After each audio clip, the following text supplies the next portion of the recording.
The next question will begin with Ms. Wilson. And this will, as you know, there are two measures on the statewide ballot for November that address funding for education, either directly or secondarily. These are Proposition 30, which is more general in nature as to this general state funding, but of course you know schools receive 40% of the state general fund. The other is Proposition 38, which is targeted specifically to schools and would have funds reserved for that purpose. What is your position on Proposition 30 and 38, and how will the Ravenswood District deal with the trigger cuts if they do not pass? Okay, so for me, I'm actually supporting both measures. Okay. Both measures create funding for schools, and we desperately need additional funding for schools. 38 is only a 2-year, okay, and so, you know, again, those funds come directly to the schools. So for me, you know, vote for both of them because both of them will end up bringing in money to the school. From what I understand, the measure that gets the most yes votes will be the one that's enacted. So for me, either way, it brings additional funding to the school district. If we if the trigger cuts go through, we're looking at close to a $2 million cut. We have tried to stay away from the classroom as much as possible. We were one of the last school districts to increase class size, and that was done last year. If these trigger cuts come through, we're looking at, you know, increased furlough days, again, reluctantly increasing class size, and other ways that we can make cuts that don't directly impact the classroom. We'll be looking at all kinds of areas to reduce administrative staff, which we're down to bare bones now, but again, looking at all the areas and trying to stay as far away from the classroom as possible. But hopefully, both of the measures will pass, so I want to encourage people to vote for both 30 and 38. Thank you. Thank you, Mr. Chavez. Well, I too agree that something needs to happen, and we're in a very, very critical time in terms of funding in education. So first message is register to vote and vote. Either proposition, we need something. I am leaning more towards Proposition 30, though again, either one will help. And Proposition 30 for me seems to be more of a long-term plan. As Ms. Wilson shared, we, not only in Ravenswood, but within San Mateo County, schools and districts are desperate. We have classrooms, not in Ravenswood, but in other districts, where we have 32 students and 32 kindergartners coming in. It's amazing to see a classroom full of little bodies that need instruction, that need that attention. So, and we already in Ravenswood, we're at 24 in the kindergarten to 3rd grade levels and 31, I believe, in this 4th through 8th grade. So imagine now, okay, we could probably increase the class sizes in the K3.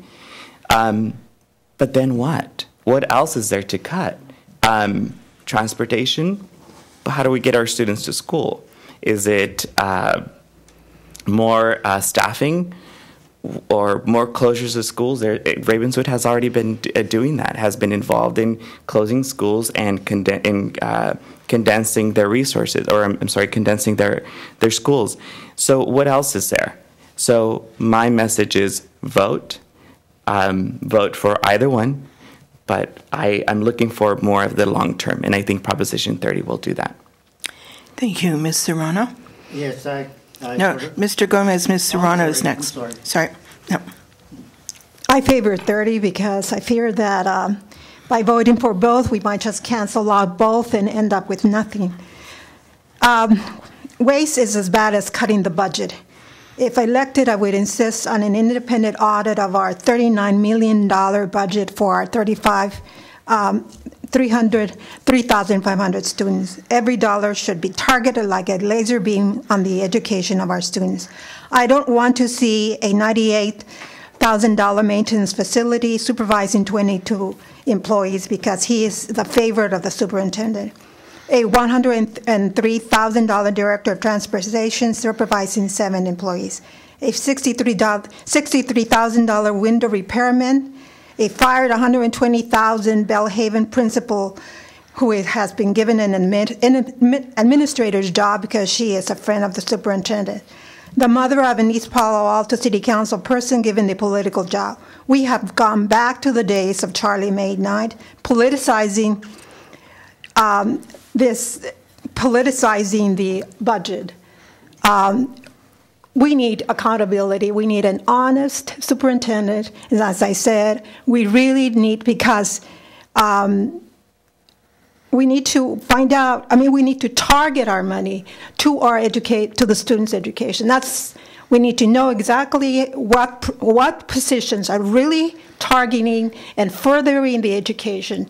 We have limited funds, so we need to do that. We need to know what positions are working, what are not, and we need to cut through this waste.